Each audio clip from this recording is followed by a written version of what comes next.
Welcome to the Great Distraction.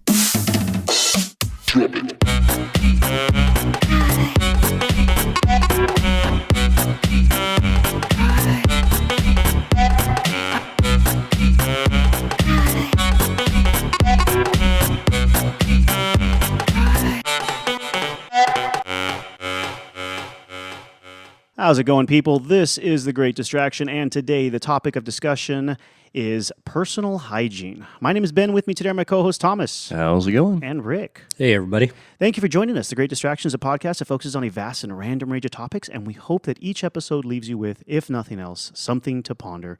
And as always, we'd love to hear from you. Questions, comments, and topic suggestions are always welcome. If we get some good suggestions, we might actually take that on and do a whole episode on that. We would love to dedicate an episode to somebody's suggestion. That'd be really cool.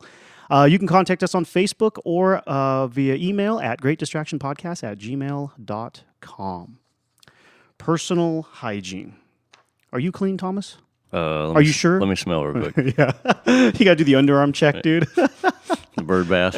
Oh, dude. Scratch the undercarriage and give it a sniff. Does this smell like chloroform to you? Instead of a bird bath, that concept I've heard a number of times. People say the whore's bath, dude. It's like, God, that's horrible, dude. No, man, I'm just trying to wash my face and my neck, and you know. You never went into a gas station bathroom and there's like some homeless dude in there like half naked definitely. trying to clean. Yeah, definitely. Yeah, That's definitely a California thing. I was thinking more that's like the bum's bath, not the whore's bath. Like, Whore bath. That's kind of They just brutal. adapted it. I guess, man. It's it's such a harsh term. It's a harsh term. So this episode idea, I think I was the one that picked it. I can't remember though. We have group sessions where we sit and get drunk and put together large lists of topics that we can't read later. Yeah, I discovered that we have to type them out so that because I can't read we can't end up reading our handwriting at the end. We're like, dude, what does this say? It's like, I don't know. You wrote it, man. Well, you can't read your own writing? No, not when Jack is doing the writing. Yeah, you need a translator. Yeah, when Jim Beam's doing the writing, nope. I don't know what Jim writes. That's a Scotch. Is that a capital? No, it's a Scotch. Yeah, that crazy son of a bitch. He writes all kinds of weird things. He makes me do all kinds of weird things. So, and I think the reason this came up is this story I'm about to share with you guys about Or somebody's stank. Somebody's BO. Yeah. Oh boy, You really smell bad today. We should do an episode about that. Yeah. Have you considered personal hygiene? If you haven't considered it, Consider suicide. Yeah. Please do us a favor. Another fun episode. Oh, that's right. We did do one on suicide, didn't we? We did two. Oh, boy. did we do two? We had to repeat it. We are some morbid. Oh, yeah. We had to re-record that one. Huh? Yes. We are some morbid bastards. Yep. Yeah. So anyway, the story is the marketing of Listerine. Yes, the mouthwash.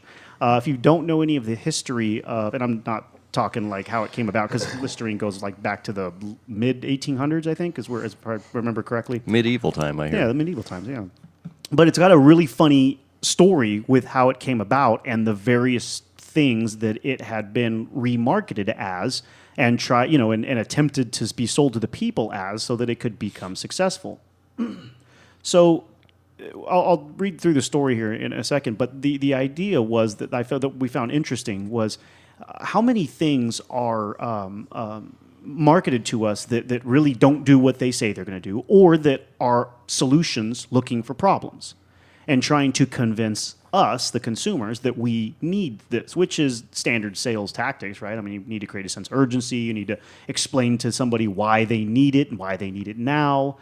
So these are standard advertising or marketing or sales tactics, but sometimes it gets a little too stretched. That truth gets a little too stretched, I guess, for lack of a better word. And there is a book that got real popular. You can get it on, and we're not promoting it, but you can. Unless you're going to give us $1 every. Yeah. Unless we can convince these guys to actually be really probably cool to bring these. I haven't read the book. I've only read excerpts, but I did purchase it, and I intend to read it here shortly because I'm thinking. Yeah, everybody says that. Yeah. No, I really did. I bought it today while I was researching for this topic, because I was thinking, holy crap, we might be able to make a whole episode out of what these guys discuss in this book. So if I was planning, I'll read through it, and if I think it's something we could do something off, I was going to suggest you guys can borrow it or whatever. Cool. And we can see if maybe we can, because they do seem to cover a lot of stuff. Anyway, that's getting off topic. The book is called Freakonomics, and it is by Stephen D. Levitt and Stephen J. Dubner. You can find it on Amazon. I think it's Call like it Freakonomics. Freakonomics, yeah. And I think it's like $8 or something on Amazon in paperback. I can't remember what it was, $7 or $8. It's really cheap. But anyway, this is a quote from the book because they also did. And as a matter of fact, when their book went viral and the information that they found on various subject matters went around the internet, this was one of the ones that went around along with all that other stuff. So I thought, oh man, that's a perfect example, and I had already kind of heard about it before. So I thought, yes, this would be a great quote to read from. So let me start here. Okay, say Listerine, for instance, was invented in the 19th century as powerful surgical antiseptic. It was later sold in distilled form as both a floor cleaner and a cure for gonorrhea. But it wasn't a runaway success until the 1920s when it was pitched as a solution for chronic halitosis, a then obscure medical term for bad breath. Listerine's new ads featured forlorn young women and men eager for marriage but turned off by their mate's rotten breath. Can I be happy with him in spite of that? One maiden asked herself. So I'm going to take a break from the quote real quick. This is also, as I understand it, from this ad campaign where the saying, if you've ever heard it, always the bridesmaid, never the bride, came from. When they were marketing to women that, hey, baby, maybe the reason you're still the widow, or not the widow, the maid, the maid, right? Maid of honor. That's right. Yeah. And nobody's married you yet is because you got halitosis. And you didn't even know this was a disease, but it is. And you got the dragon breath, girl. Sticky tooth. That's it. You gotta buy this crap and stick it in your mouth, and you'll be better, and you'll be married. So always a bridesmaid, never the bride. That's where this came from. You can thank Listerine for making your grandparents, grandmothers feel bad about themselves, Or for getting laid. Who knows? At the same time, were they still marketing it for gonorrhea treatment? Okay. So this spans No, just from floor cleaner. Yeah, just floor cleaner. Floors and mouths? Floors and mouths. They're Yeah. both just as dirty. It's good. Yeah, if it's good enough for the floor, it's good enough for your mouth, or vice versa, right?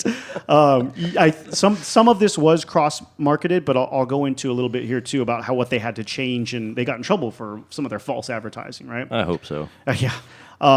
So where did I leave off here?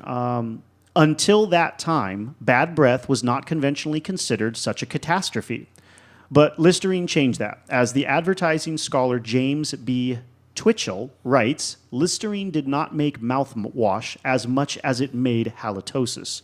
In just 7 years, the company's revenues rose from $115,000 to more than $8 million. From 1912, okay, so that's the end of the excerpt. These are just some more random facts to add to the weirdness of what Listerine is. Was halitosis a term? Or was it invented by the Listerine company? As I understand, it was a obscure medical term. Like nobody used it especially not in the general population. So they were just like, it's like a band trying to find a name for their band. They're just like looking through the dictionary trying to find a random word that nobody says. Or I mean, other entities do this kind of stuff too. When they want to create fear, fear in the people, they'll find a scary word for something that already it's like that's the same thing. Why are you using that word? That you didn't need to pick a new word for that. We already have a word. So halitosis, it was just a much more rebranding. It was a medical term to make it sound more official, right? By using It's bigger a medical words. term. Yeah, but using bigger words, right? It's much better than bad breath. Right. Like, well, maybe I have halitosis. That's worse than bad breath. Got like more than 7 letters in the word. It's gotta be That's serious. And it comes with credibility from a medical professional. Yeah, because it actually it actually exists as a medical term. And you can treat it. Yeah, you can With with Listerine. floor cleaner. From 1921 until the mid 1970s. So here's some of your cross marketing. Okay. Listerine was also marketed as a preventative and remedy for colds and sore throats. Yes, they did this. In 1976, the Federal Trade Commission ruled that these claims were misleading and that Listerine had no efficiency at either preventing or alleviating the symptoms of sore throats and colds. So, I mean, these people... But they'd already made, what, $20 million during that time? Exactly. They were ordered to stop making the claims and to include... this was great. In their next round, as part of their punishment, their next round of ad campaigns that they were to lay out, they had to put $10.2 million worth of advertising into it that specifically mentioned Listerine will not help prevent colds or sore throats or lessen their severity. And that advertisement run done by Listerine also added the preamble, contrary to prior advertising. So they had to actually, it's back then when obviously the Federal Trade Commission did some due justice and made these companies go out there and say, yeah, we were totally lying to you, and we were, don't believe this. Here we go. I feel like, I don't know if it was actually mandated by any government entity, but I feel like Q-tips kind of had the same a deal, because a lot of people have heard don't put Q-tips in your ears, right? Because the damn thing, and I think the reason is because people buy the cheap generic ones, and the swab itself can fall off of the cheaper ones. Because I've never had the real brand Q-tips come apart on me at all. Well, the biggest thing with the Q-tips is no matter what you think you're doing to your ear, you're just pushing stuff further into your ear canal. Yeah, little by little. Even if you're spinning it and pulling things out, you're still pushing something other stuff deeper into your ear canal. Yeah, so I don't know if anybody ever made them advertise, hey, don't use this to clean your ears. But what's ridiculous is, what the hell else do you use Q-tips for?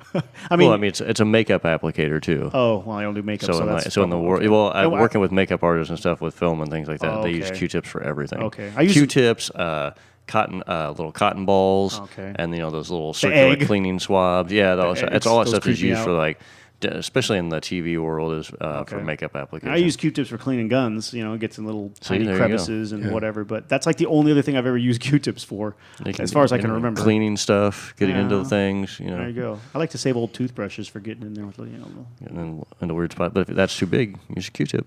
Yeah, there you go. Is that what she said? That's what she said. I've heard a lot of people go in too deep and hurting themselves as well, especially if they're like That's children. That's what she said. Yeah. Here we go. Oh, well played. It's going to be one of those nights, huh? You guys are rotten. You push the Q-tip in, it squirts the little kid's brain around in there. God, dude, yeah. And then you wonder why he talks funny later in life. Or rupture their eardrum. Oh, man. Yeah, it's weird. I've had lots of ear issues over the years, and I'm actually like 60% deaf in my right ear. And so I go to the doctor fairly often to have my ears checked. And I work in dirty environments and stuff. And there's been several times over the years where I've had to have doctors clean my ears because I can't. And I'm really afraid of putting anything into my ear after dealing with all this stuff, like Q-tips. I kind of barely touch the outside, and I'm like, that's it. I'm not anything else. So, like once a year or so, I'll go to a doctor and say, hey, can you clean my ears? And they're like, yeah, we'd much rather us clean your ear than you do it. But it's so disgusting, and it feels so bad to be in that room when they're pumping all that crap out of your ear, and you're looking at it, and you just think they're looking at you like, God, what a scumbag, Yeah, who does this? But it's everybody. Yeah. And the last time I did it, I had a small infection, and they were cleaning out my ear, and she pulled out some, just regular stuff, and I was like, God, I can't believe that's in my ear, and she's like, oh, that's nothing. She's like, you would be amazed at the amount of things that come out of people's ears. I'm like, how? It seems like such a small little it is, but space, but it's just packed in there, man. Yeah. People don't even realize that how much can get packed. Well, it's just it's the dust in the air. Yeah. I mean, it's just like you're breathing. Same thing when you blow your nose, right? I mean, at least you have a method to blow out your ear. You just collect your entire life unless somebody goes in there and washes it out. And then your nose too. The hairs in your nose are also there to help filter some of that stuff. Yeah, so if you've never thought about the crap that's been collecting your ear, or maybe your belly button too, there you go. That's this episode was designed to make you feel bad about yourself. About so buy some floor cleaner. That's it. Okay, well, yeah, back to Listerine. There was another thing I wanted to tell you guys about. Now, get this, because I had never heard about this before. Did you guys know Listerine made cigarettes? What? Dude, Listerine made cigarettes. And on the back of it, on the back of the package, it was a green. Oh man, now I can't remember what it was. I saw the picture. It was green with white writing, or Newports. It was kind of like Newport color. Well, I mean, yes. I mean, it tasted the same. Listen to this. So this was written on the back of the packaging. And no, I don't. That's that mint flavor. Yeah. Yeah, the menthol ones. I don't remember what year. I didn't look at what year this was, but it said on the back of the packaging, cooling and soothing. Listerine cigarettes are pleasantly cooling and soothing to the throat. They are made so by impregnating fine tobacco with the antiseptic essential oils used in the manufacture of Listerine. Holy shit. So, yeah, that is like how menthol started, right? I have no idea. Imagine. I don't know. I have no idea. I imagine that they put in the menthol some sort of essential oil. Yeah, the mint and wintergreen. It's not the wintergreen. What's it called? Yeah. So there is actually essential oils in Listerine. I think there's 4 or 5 in the composition of it, and the wiki page, actually, if you're curious about it, tells you which ones are in there, and then they use the same as denatured alcohol as the breakdown. whatever it's called. I can't remember what the chemical term for it is or whatever. What do you mean to mix the solution? Or yeah, something? to mix to combine and break down yeah. those essential oils and to give it a medium or whatever to keep it in a liquid and so for you to wash your mouth out with, and that's why it burns. So they were trying to say smoking a cigarette helps clean your throat. Well, it was soothing because it had Listerine in it, So think of a Listerine flavored. Because I can't think of anything that'd be more healthy and natural than to burn Listerine into your throat. That's right. Smoke it into your throat. Into your lungs too. Through an ashy burn. You're just trying to clean out your lungs, man. Right. Throw a little Listerine soap in your lungs. It's like a Q-tip for your lungs. Right. There's Throw a little antifreeze in there as well. Fuck it. That's it, dude. In fact, dude, fuck it. Get the mop cleaner out. Right. Start guzzling that shit. Clean your stomach out. Well, it brings up the conversation of all these products, especially post World War I, there was a lot of, in the industrial era, there was a lot of products coming out that were, to make life easier, especially if we look at post World War II. And so the advertising just ramped like crazy in the 20th century because now we've got all these products, we've got all these chemical compositions, and just like the Listerines, like we've got all this stuff. What do we do with it? Yeah. How do we sell it? Remarket it, yeah. So that's the story behind Listerine, and what I think what sparked us to think of this topic in the first place was, holy crap, man! If there's that much stuff that has been, that's just one product. That's just one damn product that's been plaguing humanity since the mid 1800s. The 1800s. 1800s, like 1861, I think was the year. So we've got 150 years of this being interjected into the human. Yep. So think of all these chemicals and stuff that people are selling because they're they do this or do that, but we don't talk about what the actual reaction is. Just like right now, there's a big thing going on about deodorants and how there's aluminum in the deodorant. That's another one I did not put on there. So let's talk about that. Yeah, and so well for me, years ago when I was younger, my grandfather was an engineer and he was into all kinds of weird topics about things, and he would talk about weird stuff, and I always thought it was super cool and interesting, and he would talk about all these chemicals and stuff, and he was kind of I would say like an old world anti-corporation kind of dude, even though he was an engineer, but he was very much into the natural things, natural remedies, homeopathic stuff. Holistic. More holistic things. So when all these chemicals started coming out, he was a kid when he saw this advertising, and he used to make fun of all these crazy things. So he probably remembered the Listerine and things like that. But I remember when I was really young, he said something about deodorants, and he was like, very anti-deodorants because it's just another chemical that you're rubbing on yourself.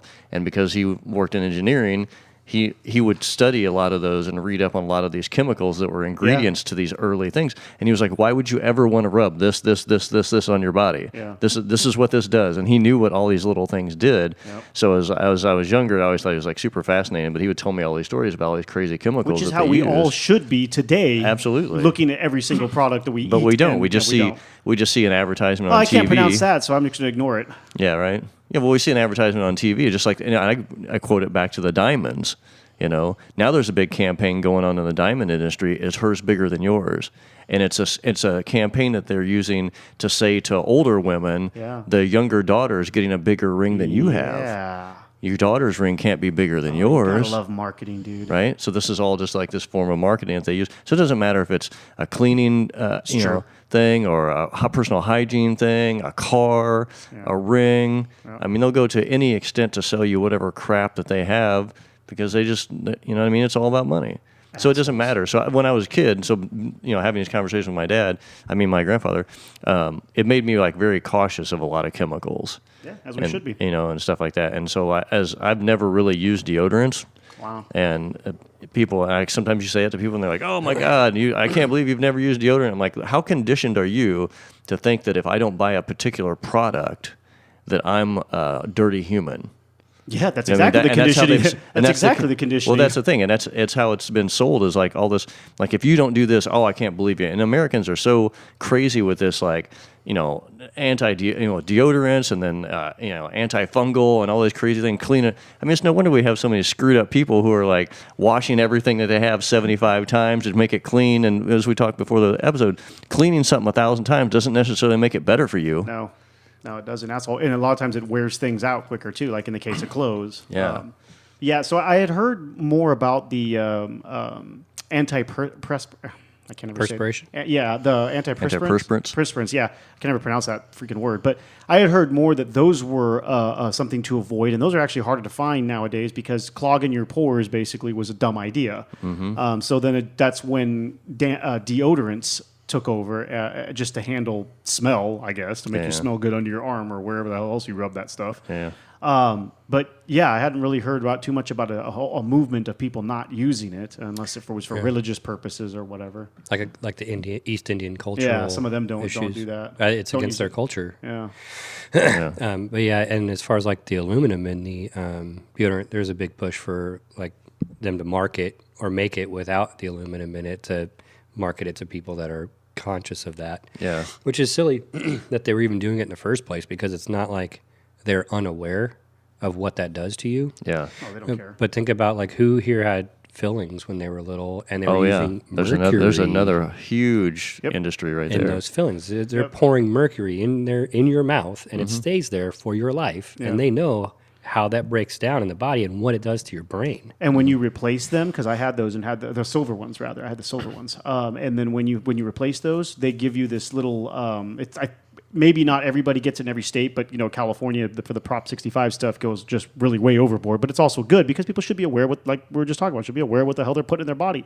When you replace the silver ones with the white ones that match like your enamel color and like you really can't see them, it's pretty cool. Yeah. But they give you this nice little pamphlet that and I think they made me sign something too that I was okay with this because there's other chemicals that the white ones have, that the white fillings have that are not good for you. So I'm like, shit, dude, you can't win. What is this? Yeah, you can't win better it than mercury. Well, I think though that was really older. I think they were using silver after the mercury, but I don't know, maybe not. I know my mom had mercury fillings, and I think they were still doing that when I was little. Okay, I do remember silver colored ones, and maybe they were mercury based. Maybe I Yeah. thought it was silver, but maybe it wasn't. When we were teenagers or in high school, they had stopped by then, but I don't know what. Well, it was there's like I've got a friend of mine who for years had been fighting with the dental industry because she had all these other health problems. And it was the dental industry is really a touchy place because your mouth and what happens in your mouth directly affects the health in thousands of other directions because of nerve endings and other things. But when the fillings, when they were doing different types of fillings, that stuff leaks into your bloodstream through your mouth. So there's been people. I had another buddy who was in the hospital for like 3 weeks one time. He had a staph infection, and it was rooted to a root canal that somebody had done, and there was something. Either it was some way that I forget the whole story, but it's something either it infected something and then they put the filling on top of it, so it locked in something. So now he had this infection that they couldn't get to or couldn't treat, so it like slowly like worked its way through his bloodstream. And yeah, he spent 3 weeks in the hospital. Yeah, killed him. I've heard of some messed up stuff happening because of having a tooth removed or your wisdom teeth or whatever. It can totally a freaking cavity can kill you. Oh yeah, yeah. Like when it turns into an abscess or whatever, or you get like you said a staph infection or other infections that can occur. Yeah, a damn tooth can kill you. It's crazy. Yeah, And then it's you think all painful. when you think all the products that they're using, with your mouth is Fluoride, I thought you were going to come up with. Fluoride's yeah. a big one and has been for years now. Is what's it the bill good with or fluoride? is it not? Yeah. That's the thing. Is it healthy? Does it actually? Because there's a whole, and I don't want to call it a conspiracy theory because, but nevertheless, for lack of a better term, the whole theory or whatever is that the theory is that fluoride in large doses is toxic to humans, and right? they're saying it breaks down the teeth too. Does it break down the enamel or something? No, I think they started putting fluoride in the water to protect our teeth.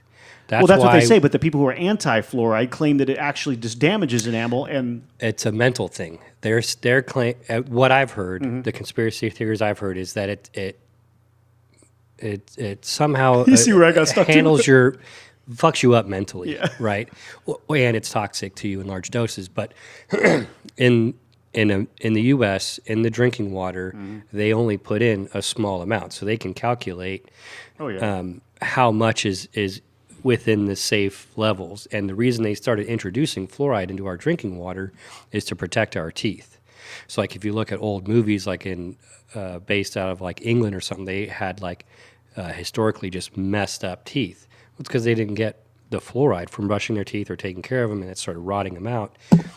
Excuse me. We started introducing fluoride to the water, and we stopped having all those dental issues. Now, you do that with going to see the dentist and doing other oral hygiene practices in our common life. But that was why it was introduced. And the other concern too was that it is also in our toothpaste as well, and our mouthwash and other sources or whatever. So that was, and then when you go into the dentist, they do sometimes they'll do the paste that they leave on. That's a fluoride treatment. Yeah, the fluoride treatment, or the tablet thing that they break and rub all over, like the powder or something like that. There's a couple or make you do the fluoride rinse. So it's like that where I think that's where the other part of that conspiracy theory got worse, because all of a sudden having it in the water wasn't enough. So did you really need more, or are you damaging your teeth by using more of it? Or And then who stands to gain by using more of it? It depends, because that's what I was trying to figure out, right? So obviously, whoever's selling fluoride is making money off producing it. They're win-win, no matter on that one, no matter what. But what's interesting to think about is, okay, if this stuff is really damaging our enamel and we have to go see the dentists more often, well, then the dentists are making, are winning off of it, right? Because the people's teeth are getting messed up and they're getting coming back to the dentist to get them fixed. But then, because if everybody has healthy teeth, why would we go to see the dentist? And what would you go for any more than your insurance? It goes back to the argument of why cure cancer. Exactly. Yeah, exactly. So, it would go against the whole free cleanings that we get, because then the insurance pays for, free cleanings. You go in there, you get a free cleaning. The insurance pays whatever it pays, but it ain't as much as a root canal or a bridge or all the other work that dentists do that brings them the bigger money. Yeah. So I don't know. It depends. There's a lot of parties that could pay. It's like that with everything, right? With everything. When one can take advantage of it and prosper off of it, another one loses, and then vice versa. Yeah, but I've always said the dentists are probably in cahoots with the candy companies. They're definitely in cahoots with a lot of entities. That's the Dental for sure. Association gives a little bit of extra money to advertising for Nestle's candy bars and selling toothpaste and toothbrushes. And I know. I mean, all that stuff, just like the toothpaste stuff. It's like, well, what does that really do? I have a friend of mine who you just like, how I have this whole thing about not the deodorant thing. I won't rub things on my body to close the pores. I have a friend of mine, and it's so crazy. He does not use toothpaste. He hasn't used toothpaste since he was probably 10 years old. What does he use? He just uses water, and he rinses, and he flosses. He's got amazing teeth. I think if you do that religiously, for lack of a better term, after you eat every time, then I think that can work. He has great teeth. The idea behind the toothpaste is that it's a mild polish, you can polish things with like toothpaste. a compound. It's like you're buffing a car. Yeah, that's exactly what it is. Like a polishing compound. I was trying to think of Fritz. It's like Fritz. Yeah, the metal polish. Yeah, exactly. Yeah. And the theory with that is if you're doing that all the time and you've got a brush, especially a harder brush, what else are you rubbing off? Are you breaking down the enamel on your teeth? As I understand it, they don't even sell hard brushes anymore. Now, there's another great marketing of personal hygiene, right? Back then, when I was young, there used to be soft, medium, and hard bristle brushes, right? Until they discovered that hard bristle brushes is not a good thing, and it hurts people's gums, and they get gingivitis from brushing too hard with a hard bristle brush, and they're tearing up their gums, right? Yeah. So they don't do that anymore. But yeah, it's to act like a polish and kind of polish off anything that. But I think the reason I think that two things. If you're doing it all the time after you eat with no toothpaste and you're just using a brush, you could totally remove contaminants that are on your teeth. Especially flossing. Yeah, and then flossing gets in between. That could work. What if you have like a sugary diet? Because doesn't those granules get in there between your teeth, and that's where the cavities start forming? So that's what I was if you're going to go. brushing and flossing and rinsing.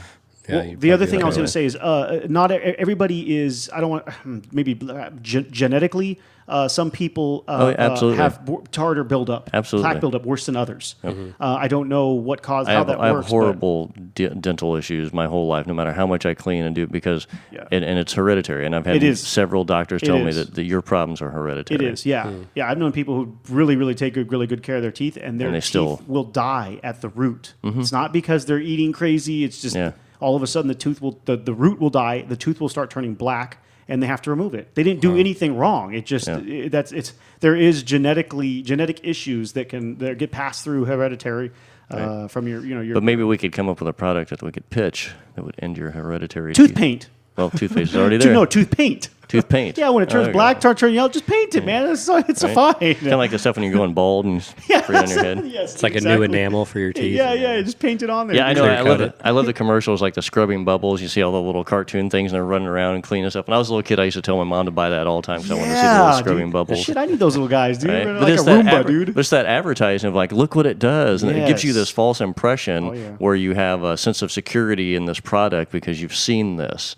And, and any scientist that ever has it in brain at all will tell you, seeing something as proof is the least most credible thing you could possibly have. But it's the one that works. But it's the one that best. everybody uses. If you say, "Oh, I saw it, it works," you're like, "Well, that's the problem already." Yeah, because you've convinced yourself that seeing it is okay, or you've allowed some sort of other thing that you've done in your life to give you this notion that like, "Well, I saw it. I saw it in person, so it has to be true." Dude, I'm still convinced that Monkey Boy exists because I saw pictures in the National Enquirer going through the supermarket checkout line. Come on, don't tell me Monkey Boy doesn't exist. Hangs out with the bearded lady. Yeah, along with Sasquatch. Right. And they all work at the clothing And store. and they all hang out with the aliens. They come when they come to visit. That's true. Yeah. What's the product we use for that? You seen it? Wash away. There's For going to be which one? yeah. That's one of my favorite things about sometimes sci-fi movies when they start I can't remember which one it was, but sometimes in some sci-fi movies, if you're really paying attention to it, they'll have little products and stuff in it, Product placement for advertising. yeah, sure. but Sponsors. there'll be products that are aren't really real. And some scientists. I was trying to think of an example as I was saying that, and I lost it. But there's been several ones that have little products that they advertise. What was the fucking one? Idiocracy. When they got the had a lot. Gatorade copy Yeah. one, right? It's got what plants need. Yeah, so they'll have little things in there and it's such a fun little play on the reality Yes, of all that's these why stupid Idiocracy products. is an amazing Yeah. movie. If you haven't seen that one, shame on you. Go rent it now. That and Office Space. Leave me alone, I'm baiting. But go away, I'm baiting. That's You're a lawyer? yeah. Oh, I love that movie. The movie's amazing. So I ran into another couple of facts. There was a report that I found that I was reading through that somebody had put together. It had it was a very, very how do we say, collegiately written, very professionally written. So a lot of it was difficult to understand. But one of the things that they showed in some of the graphs that they had displayed in this report compared the advertising. The whole report was about marketing personal hygiene. So it was right up the alley this episode. I wish it made more sense to me. It was very, very, very technical. And one of the graphs that they showed was a comparison between the amount of marketing, and it was something from late 90s to present, or somewhere around that time period. So it was still within the last couple decades or whatever.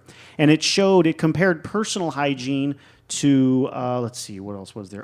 Dishwashing marketing, laundry marketing, and just general cleaning product marketing. And it showed that it was 4 times higher, the amount of advertising that gets done for personal hygiene as opposed to each of those other 3. Maybe there was more that they had listed, but each of the other ones. I mean, you could almost put all 3 of those ones together, and it was kind of around that amount. So They've obviously found, and I mean, okay, so one might think, well, maybe there's more products in personal hygiene to advertise. Maybe, but dude, think about how many laundry detergents there are, how many dishwashing detergents there are, how many cleaning solutions, from floor mop soap to power wash soap to wash the outside of your house to your car, car wash soap. I mean, think about all those cleaning products and then compare that to. I mean, there's a lot. I'm not going to argue that, but to your shampoos, your bar soaps, your lotions, your any toothpaste. I mean, so there's a lot there, true, but it was just astronomically higher, the amount of advertising. Because even though there's that many products, it doesn't necessarily mean that all those companies are advertising those products as much. You go through the deodorant aisle because I can't think of anything else right now. When you go through the deodorant aisle at Target or something, there's guaranteed to be a couple of bars of deodorant in there from brands or companies you've never heard of before. You haven't seen them on TV. Well, some don't advertise, right? So it's not all of them are advertising, and likewise with the others too. But anyway, it blew me away how much more it showed than the other cleaning products. Well, but if you think about the human body, though, that's the easiest one to target somebody and make it personal, and the fear factor. Yeah, make it personal. Especially with women. Did you know in the 50s and 60s, Kotex? What's that? Kotex it's like feminine products. they were marketing these napkins to women because of Sanitary napkins because of menstrual. As a matter of fact, yeah. So I've where did I see that? It was a menstrual cleaning product or something, and it was this, maybe it was an older movie. They had a sign in a women's public restroom that said deposit sanitary napkins here. Yeah. And I've always that stuck with me for some reason because I was like, why wouldn't they just say either feminine product or tampon or pad or what is sanitary napkin? So okay, that answers that question. That's and when it comes to the human body, there's so many. I mean, anybody who's ever had a girlfriend knows that girls have like 8,000 products in the bathroom in the purse, or for cleaning, for deep cleaning, for regular cleaning, for to remove makeup. There's 8,000 products just to wipe stuff off of your face. Poor girls. And I always tell people, I'm like, do you ever think that maybe, because I've had a lot of girlfriends over the years that say things to me like, oh well, you've got really nice skin. I'm like, I don't put tons of chemicals all over me. That blows me away when you get the. Did you ever thought about that? Yeah. It blows me away when you see the girls that are like, no offense to the ladies out there, but some are just complete cake faces with the makeup, right? Yeah. And you're like, okay, well, I mean, sometimes they look pretty, sometimes they look ridiculous. It just depends on how they apply it and if they know what they're doing. But then sometimes you can tell, like you can see the bumps from like the breakouts that are happening underneath all that fucking makeup, and it's like, baby, if you stopped doing that crap, your face would clear up. You wouldn't have to do this, And then they spend so. But that kind of stuff. But there's another product that says that it'll wipe. You just wipe this on, and so it clogs the pores. Yeah. And it does something else. Yeah. But if you see man. But it's non-comedogenic. It's okay. Oh yeah. Your pores will breathe. Yeah. Non-comedogenic. With this oil on top of right. your pores will with breathe. some base of paste. Right. I mean, and to that point too. Since you brought up makeup, man, you can go anywhere that sells makeup, in particular Target, because that's what's around go to the like a corner. CVS or something, dude. It's aisles and aisles of makeup. Like girls, they have got you by the short and curlies, and they're not letting go. Don't you want to be beautiful? Don't you want to smell good? Holy crap! Don't you always the bridesmaid, never the bride? Aren't you tired of being the bridesmaid? Do they advertise for makeup?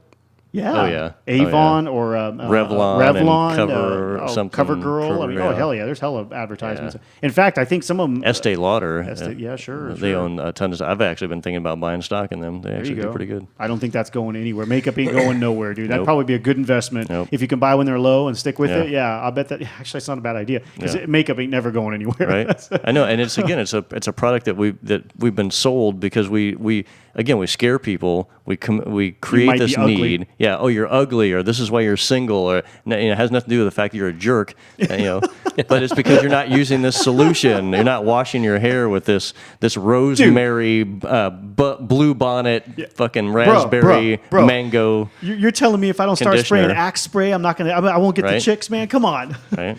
60% of the time, it works every time. 60% of the time. Yes, dude. Well played. 75% of all statistics are made up. That's right. Freaking Anchorman, dude. That's excellent. That's why I like hanging out with you guys. Jesus. Yeah, but you see it all the time, and every advertisement. I remember, and I think of, it always reminds me when I was a little kid, because when you're a little kid, you'll fall for a lot of stuff because you're a kid. You don't know. And I remember there was a shoe company called Zips. And I used to see this ad all the time. This kid would be out in the field, and he'd be running, and he'd take both of his feet and like this, and he'd take one foot and make the X, because it was a zip. That was the name of the shoes. They're zipped, so he'd go, and he's all pumped in energy, and he'd take his one foot and do the slide, almost like the Zorro X, across that, and then he'd run. He could jump over trees and bushes and stuff. So as a 6-year-old kid, I wanted some zips. The Z supercharged you, give you superpowers, huh? Yeah. Well, that's funny. I don't remember seeing that one, but yeah, that was like a 70s thing. As a kid all the time. Yeah. But but I equate that to like most people aren't very smart. Oh, I've got one. Like you are when you're a little kid. Yeah, I've got one. And you'll believe these things. Do you guys remember pumps, Nike Air pumps? Oh yeah. Oh yeah. Oh, there you go, dude. The Reebok pumps. Yeah, the Reebok and the Jordans or whatever. Yeah, dude, that shit. What was the pump supposed to do? Higher. Oh, it was jump higher. That's or whatever. I don't know. It inflated like an airbag. Yeah. Air pocket in the tongue. sole. The tongue. That's in the right. tongue. In the tongue. You pushed the ball in the tongue, and it inflated in the sole. Oh, I thought just inflated the tongue. What the fuck's that going to do? Tightens the shoe on you. What does it do anyway? What does it do if it inflates the sole? It's been a long time since I've seen a pair of pumps, but I thought it inflated an air pocket in the sole to help you like with your landing from dunking on kids like in put it kindergarten. Okay, that would make more sense if it was in the sole of the shoe, so you bounce higher, more like a spring. I That's thought how it I was remember just in the it. tongue, but maybe That's where the ball was. Yeah, that's where the I squeeze just thought that's thing. where the Yeah. little air pocket was too. I didn't think it went down into the. Because think about how they have to route the cord, the tube down there, and then put an air. That's pocket why they in were the sole. $150. Look I at all have that no idea, yeah. look how engineering went into that shoe. Engineering and marketing to sell. Can you go them to us. Can you go to a store and replace those little tubes if they go out? My left feed tube's out of my Nike Got pump. it flat. They knew. No, they knew they were safe, man, because no little kid could keep his shoes clean that long, together That's true. anyway. So before the mechanism stopped working, you need to buy the kid a new pair of shoes. They Anyway. had already grown out of them. Yeah, or that too. Yeah, there you go. Even sillier, they had those lights.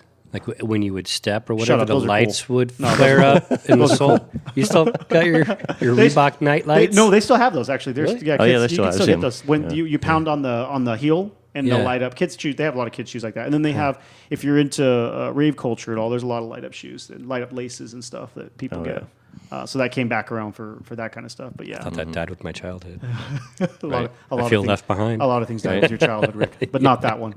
That one's been resurrected. I was going to say there was another one too. But God, shit. Just I think these are still around too. And I can't remember what they were called because they're not our generation. But the shoes with the little wheels in it, the little skate wheels. Yeah, in the back. there's- Those I are see hella some cool, kids dude. do. They still make those, I yeah. thought those were really cool. I totally would have had a pair of those when I was a kid. But Yeah, every once in a while, I'll see a random kid somewhere and he's just sliding across. Yeah, the that's like, awesome. Oh, they still make those. yeah, especially like in some place that has like tiled floor, like a Walmart Grocery or something, a store. grocery store. Yeah, and you just scoot along on those things. I think they're cool. Yeah. Since hoverboards went down, On Yeah. fire. yeah, on Right. fire, scared everybody. Now nobody will buy them anymore. Maybe they just need to come up with a new product to rub on your arm that'll help. That's it. Well, the thing is maybe the hoverboard company was in cahoots with Neosporin and Band-Aid. More accidents, more Band-Aids and Neosporin used. Well, Sam Splints. You know what? That's another great thing. I realize that's not necessarily personal hygiene because it's more medical, but Neosporin is another one that's totally misadvertised like Listerine.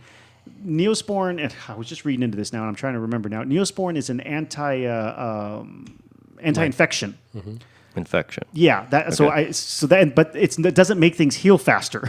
It's not some miracle solve if you cut down the infection, it'll heal faster because it's not as dirty. That's assuming that you were going to get an infection. I mean, not every true. cut gets infected, right? true. If you just keep a Band-Aid on, or you keep it clean, or you don't, avoid rubbing your ass with your open cut on your arm, you'll be fine. Well, it's funny. You think we bring up I use iodine for Dude, at that's the actually shop. yes. It's way better Yes. for you. And it's an older product. But what I was alluding to was I was at a doctor one time because I had stitches for something, and we were talking about cleaning things, and I had mentioned iodine. So I was, oh yeah, iodine. A lot of people forget about iodine. It's really a good thing. And he said, you know what the best thing you can do for any cut is? And I said, what? And he said, just wash it with water. Wash it with water, Just yeah. clean it out and let Yeah. it breathe.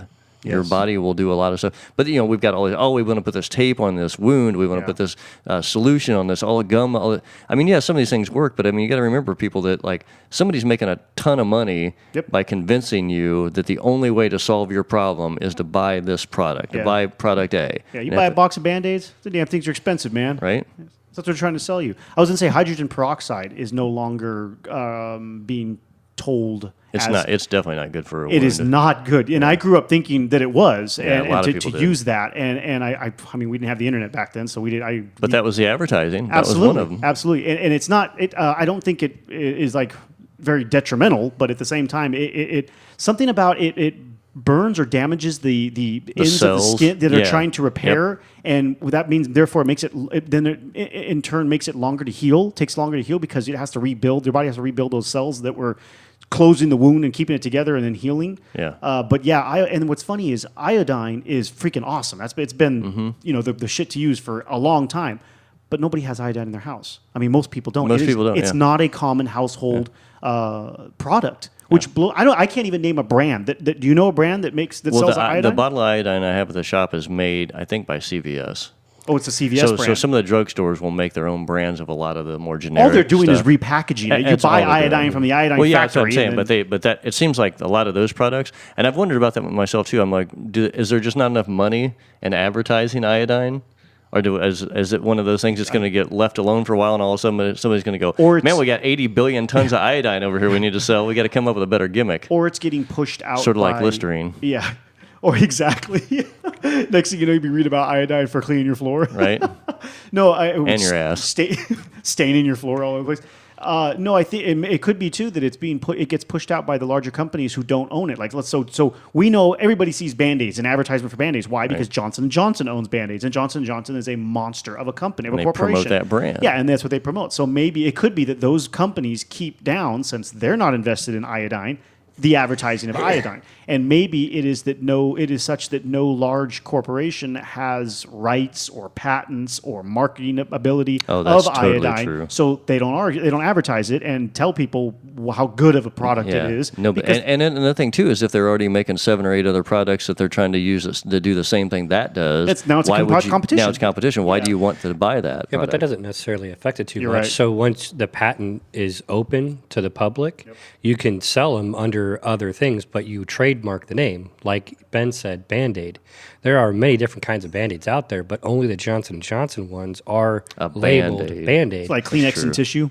Exactly, right? The rest of them are, I don't remember what they're labeled, what they're called, but just adhesive. Yeah. They have some Adhesive bandages. I think that's what they're called. Yeah, adhesive yeah, bandages. probably Yeah. adhesive Like bandages. CVS ones are adhesive bandages. But we're all conditioned to call them Band-Aids, and that was who had the first or the biggest. May not even be the first. Patent on it. And then when the patent went up, they trademarked the name, so now they're the only ones that can call them Band-Aids. So there's still a market out there. Yeah. And then once they get us on the trademark, now we've got loyalty to that brand or whatever. Yeah, and that's what I was saying earlier is right after post-World War II was when a lot of this advertising for products really, really ramped up. Because all of a sudden you had a huge population, everybody's back influx where, our industrial world went up. We ramped it up so much during World War II to produce items. We became a manufacturing powerhouse in the world because of World War II. We were already a manufacturing powerhouse, but Well, the we were, Depression but we shut were, it but down, we weren't. Well, and the war kicked it back up. Yeah, but when the war was over, because of the war, we produced a lot more machinery. We invested more into manufacturing because we needed to produce a lot more things for the war. So when the war was over, now there was all these factories and all these different machines we had, and a lot of those got adapted to other products because they were already there. You just look at like Ford or General Motors or whatever. They stopped making regular cars, started making tanks or parts for this or something or whatever. So a lot of these industries moved around, but since they already had machinery and already had the development of stuff, they're like, oh, well, now what do we do? And now we've got this whole new workforce of people, so a lot of these products started coming in. But advertising is really funny. If you don't know a lot about the history of advertising, it's worth investing some reading into, because really about the 20s on up to now is when advertising really has become like this branding stuff and people, it's just like the conversation we just had, everybody identifies a Band-Aid. It's not an adhesive bandage. It's a Band-Aid. Yeah, or aspirin. These terminologies that have been pushed, and just like the drug companies, they're making a drug every other day for something. Your finger's a little bit brown. We're going to sell you this pill. Oh, your nose feels a little bit weird. We're going to sell you this pill. Oh, your hair is turning gray. We're going to sell you this pill. So there's this need to fill this like, oh, you got a problem, we got a solution thing, and it's weird because in the last like 20 years or so, I've always paid attention to advertising. I feel like advertising now has gotten so picky. They're just like, at first they were picking on like, in the 50s and 60s, they maybe had a dozen things they could go after. Now I feel like there's like thousands. Oh yeah, they've created a lot more. There's so many things, and people are agoraphobic now, like never before. What's the one where you can't touch anything because not the cleanliness thing? Like who's a famous person? Howie Mandel. Famous comedian. Like OCD? Maybe? Yeah, the OCD-ness of like having to clean everything, can't touch anything. Like this, think of all the products that are being sold for this hysteria that has been created. Yeah. And everybody thinks that, when you get your baby, oh, I don't want my baby to get a disease or have this ailment or touch this or this bacteria, so I got to spray all these chemicals all over this thing I'm going to put my baby on so they don't get some other bacteria. So you're going to spray all these chemicals all over. Yeah, because that's better than... Yeah, just like the Airwick smells and all those other weird things that people burn. Yep. I'm like, are you fucking crazy? Yeah. I mean, you're going to plug this thing into a wall so it slowly over time dissolves an oil into your breathing. And heats up a plastic device. And heats the Yeah. But we've been told that, everything smells. We don't want to smell. We have to be perfect. We have to be these little dandelions of human beings, with this mentality of like, oh, you're so precious and special and perfect. Fucking snowflakes of the world. Snowflake, damn it. Right? Okay, let me pull this back a little bit because there was a couple other things I wanted us to talk about here. There's a couple other good examples of marketing. I can't think of a better, because I think of it as false advertisement, but I guess it's not false per se, but at the same time it's misleading. So I don't know. Let's go with that. Misleading. Just a little white advertising. lie to get you to buy something. It's definitely misleading. And a couple more of these. I was trying to think of these when I was writing my notes out for this episode of other examples of this type of misleading advertising. And one of the big ones that I remembered and wrote down here was overly suddy soap. Soap has to be bubbly and super suddy in order to be cleaning you, right? When you see any shampoo or body wash or bar of soap commercial where they're cleaning themselves in the shower or washing their face, what do you see? Tons of suds. Right. What do suds do? Absolutely nothing. So companies that were producing soaps actually put chemical additives in there that make them more suddy. And when those who are into more supposedly more safer products for soap, like that Bonner, what's that guy's name? That soap that everybody's using now. Oh, that Tom something Bonner Yeah, soap yeah. supposed to be all natural or whatever. If you ever use these soaps that are supposed to be natural, they don't sud at all. They feel oily or not oily, like lotiony. I mean, you can feel that there's something slick on your skin because there obviously is these chemicals that are being put, you're putting on your skin, and whatever they're using for a cleansing agent inside that soap is, removing stuff off of your skin. So it's working, but if it doesn't sud up, a lot of people feel like they're not being cleaned. The placebo effect is going in there, and they don't feel like it's doing its job. Exactly. So that's definitely a marketing I could think of that was like, dude, that's complete Wow. Yeah. BS. That doesn't do anything. I'd never thought of that because soap is supposed to be basic, like higher than 7 pH. So it should be slimy, not Yes, that's sudsy. it. Yep. Yeah. I so had never considered before. and the only reasoning I've ever heard for that was actually in car wash soap. And the argument for suddy car wash soap is that as you go over the car and the soap eats the dirt, or not eats, but loosens up the dirt that's on the body of the body of the car. The suds are supposed to help lift it off so that when you go back over it and wipe, you don't then have all that little fine dirt particles scratching micro scratches into your clear coat. That's the argument with car wash soap. What relevance would that have on body soap? None. So the suds, I understand that's a bit of a stretch, but that was the only thing I've ever heard of for soap, period, why it would need to be suddy. I don't know if that's scientifically accurate. It's probably not. Wait, which one? Which part? Sorry. With the suds lifting the dirt I off don't know. of the car surface, I have no idea either. But you could make an argument that the suds would penetrate into the pores of the skin and help lift the dirt out from there. The suds are just air bubbles, though.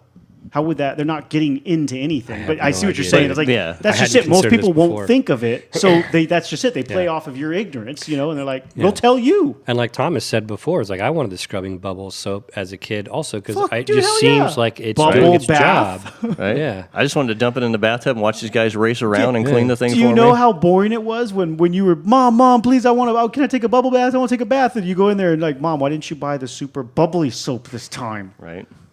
I feel like I'm just sitting here in a lukewarm jar of my own piss here. What is this? Terrible. Get me out of this. It's filthy. She's like, that's In a tub of exactly your what own you're doing. filth. I'm going to tub my own filth. There's not even any bubbles to hide it. Right. Maybe that's what we're really trying to do with the bubbles. Hide. We're just trying to hide the You reality. don't want to look at your penis. Bath time is always so depressing for Thomas. It's like, I don't want to look at this thing again.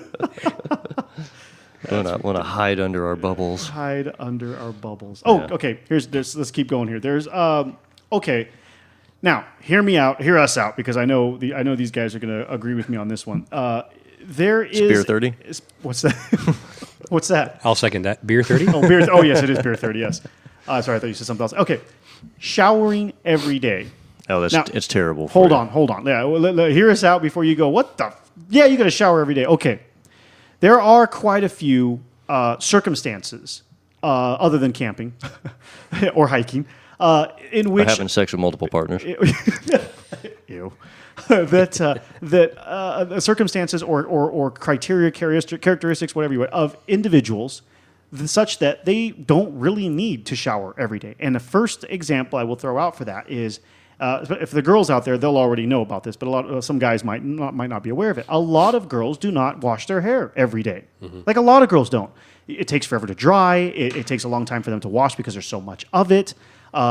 Sometimes if you wash your hair too much, and this is for guys and girls, if you wash your hair too much, depending on the product that you're using or the conditioner or whatever, it can dry your hair out. It can make it more frizzy. There's a lot of conditions that can come from washing your hair once a day, let alone twice a day. And some people don't wash their hair every day. I have known girls that have gone, I don't even know if they're still doing it, but there was a process that you could get done called a Brazilian blowout, if I remember correctly. And is that legal? Yeah, right. Sounds kinky. How much does that California. cost? Yeah, is that a happy ending? I got $40 on me. It was a process that used formaldehyde to straighten girls' hair. Right, I don't even think they do it anymore. Maybe they do. I don't know. This Are all wasn't these that long women ago. bald now? Yeah, they lost their hair.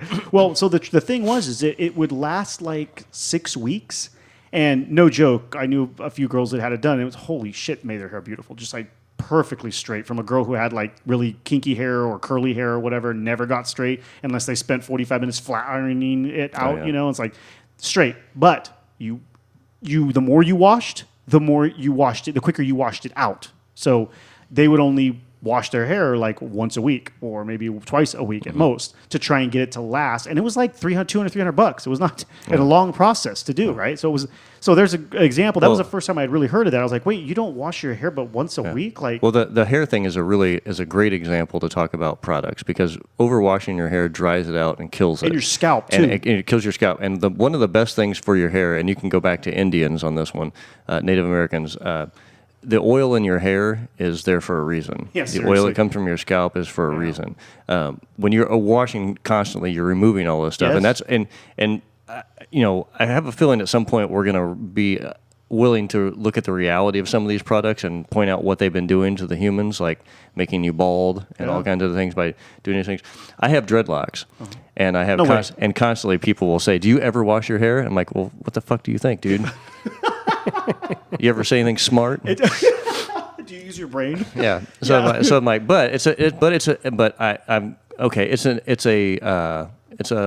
it's a question. You know what I mean? Sure. It's a legitimate Something to be question for something curious you don't know. about, I guess. So one of the things that years ago when I first, because if you have long hair, back to the comment you were saying before, every girl I've ever dated in my life has always had really long hair. Yep, same I've here. always been, and yeah, it's tough to if I wash my hair, it takes 24 to 36 hours for it to completely dry. Yeah. Whoa. Yeah, I've heard why that if you're before. going to do that all the time, your hair's just going to be wet all the time, and then Yeah. you're going to get pneumonia because you're out in the cold and all these other things. So there is a lot of those things, and people who live in different environments aren't going to wash and clean as much. If somebody's living in a really cold environment, you're not going to try to wash yourself all the time. You're all bundled up because you live in a cold climate. You're probably going to bathe a little bit less because you're in there, as opposed to someone who's sweating all the time because they're on the beach or in a hot environment. And then not everybody sweats the same as others, too. And then on top of that, not everybody has as oily skin, scalp, whatever, as others. So, I mean, some people, they can your pH level on lots of things is different for everybody, and there's no product out there, and I see this all the time. They say, "Oh, it's pH balance," and this, you can't. Yeah, okay, it's pH balanced to a general, just like we were talking about water before. The human body is like 7.3 to 7.7, I think, in the pH level, something around that. But what are you trying to do? You're trying to tell everybody in the world that you're going to make a product that changes their pH level no matter what it is to make it perfect? That's impossible. Yeah. But it goes back to the follicles of the skin and everything, too. If you're scrubbing and rubbing all this stuff out, you're damaging things that your body is working harder to replenish those things to get it back to its normal state. The normal body is able to do things just like hair without having all these chemicals in it quite well.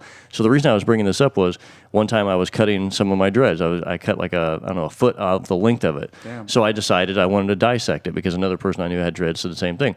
So I dissected the dread. Damn, it was silky smooth and some of the cleanest hair I've ever seen in my life. Really?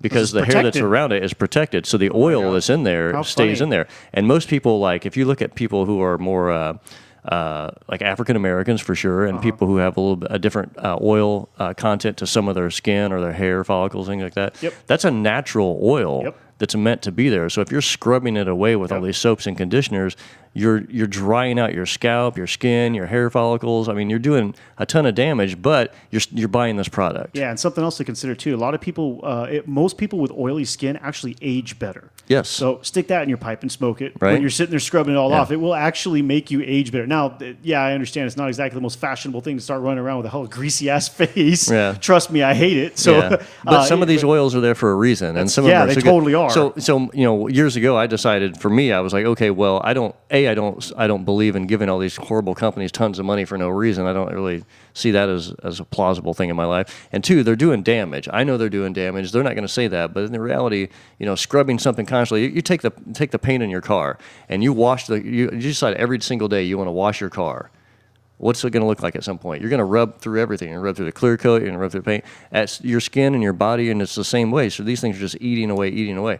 Like people who dye their hair all the time. And I know tons of beauticians, and they'll say the same thing. If you're dyeing and bleaching your hair all the time, at some point you're going to lose your hair. It's bad. It kills your hair. It really, because it dries out. You're putting hydrogen peroxide. If you're going to do something, do a coloring or all these other crazy things. So all of these chemicals have these adverse effects. And for some reason, we have allowed marketing and advertising to tell you that your natural existence is bad, that you having some oil in your hair, having some oil in your skin is bad. Seriously, and that's the worst thing that they've ever done. Is once they broke through our logic and implanted the idea, incepted the idea that wait a minute, the way I am is not clean. Right. We were fucking done. That was it. And just like we've talked before, once it goes through one generation, now it's the way it's always been. You have to wash yourself. I'm all about washing my hands and cleaning my hands. Yeah, and things like me too. Not discrediting any of that, but I'm not going to put a ton of deodorant under my arm where it cakes in there and clogs all the pores, and just like with the hair products. Another thing to consider too. So let's go back to the oily skin. I know that I have noticed for myself, if you wash your face like a lot throughout the day, 3-4 times a day, maybe 5 times a day, right?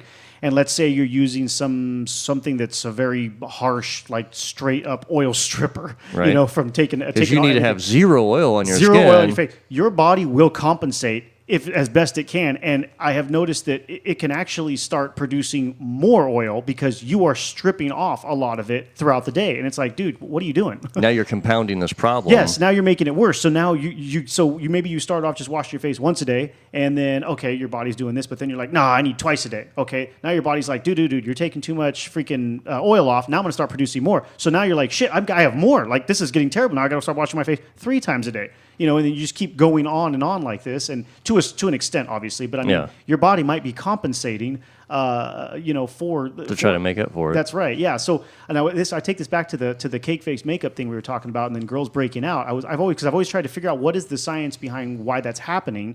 I haven't done any reading on it or whatever. But nevertheless, so if you constantly are putting this stuff on your face, it's blocking your pores. Your body is probably trying to push out, or maybe you already have oily skin, but it's trying to push out these oils to clean your pores, but it can't get that out. So these contaminants that are in your pores are getting stuck in there, causing you to break out. Then you're covering it up with more and just worsening the problem. Yeah, and the one thing about that is everybody sweats. Everybody sweats. So, no, I'm not talking about sweating though. No, but the reason I bring this up is if you're caking your body with all these things and you're closing off your pores, the sweat doesn't have a way to work its way out of you. Right. One of the healthiest things you can do is sweat. Hell yeah, dude. That's why exercise is so good. Hell yeah, it clears up your skin. It gets all that crap out. And going back to what you had mentioned the Indians before too, they used to do the steam like a sauna, but they would fill up a teepee or tent or something like that with a fire and make it super hot in there, and then they would use chicken bones to scrape on their skin, like a sharpened chicken bone, and that would clean. So your body sweats out not only the perspiration, the water, but through that comes the crap that's in your pores from your skin.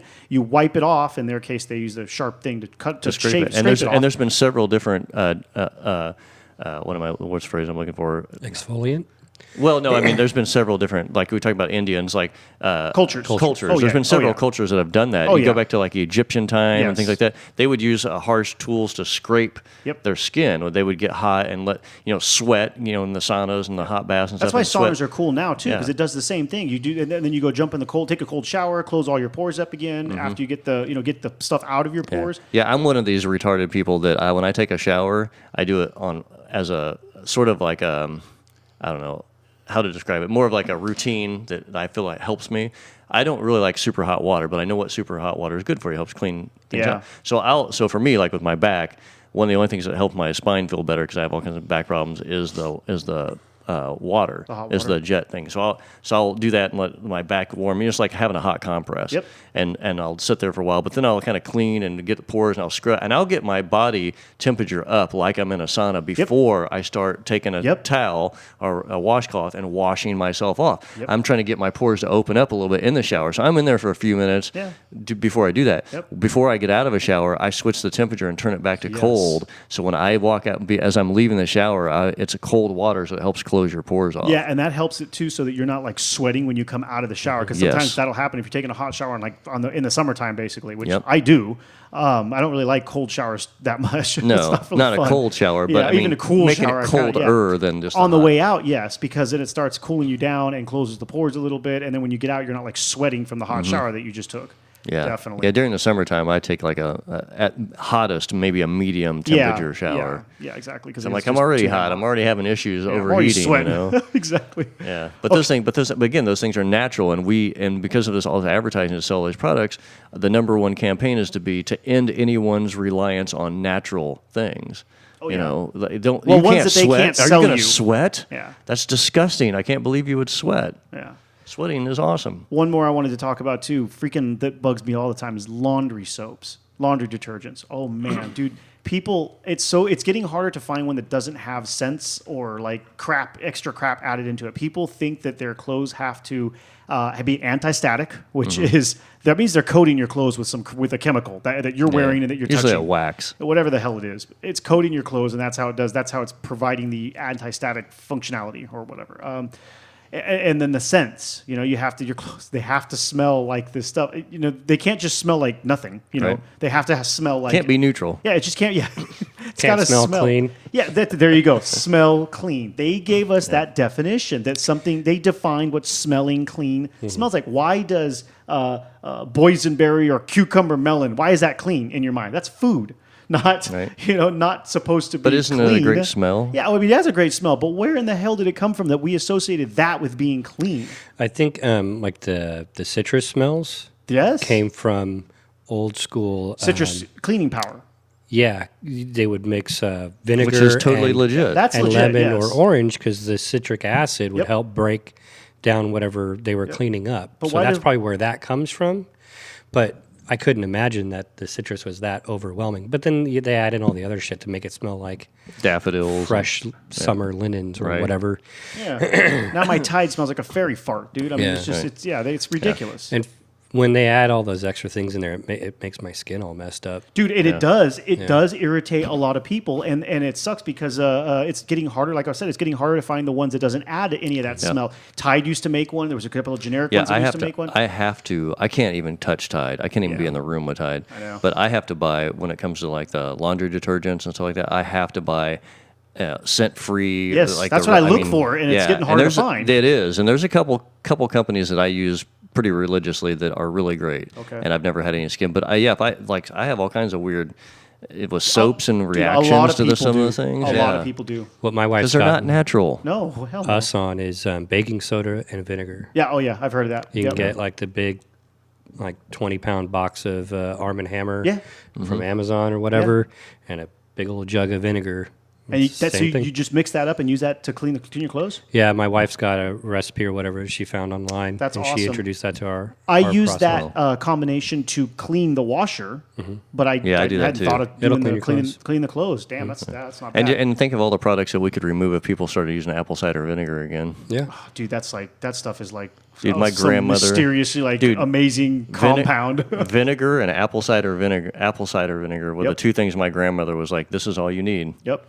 Seriously. And I was The like, original Listerine. right? Yeah. I mean, but it is. If you start going into like apple cider vinegar, you really start reading up on all the things you can use it for. Yeah. Oh, it's It is crazy. freaking amazing how many things you can. It's antifungal, like all kinds of stuff. Anytime, like during the summertime when I'm working, I have to wear boots and stuff.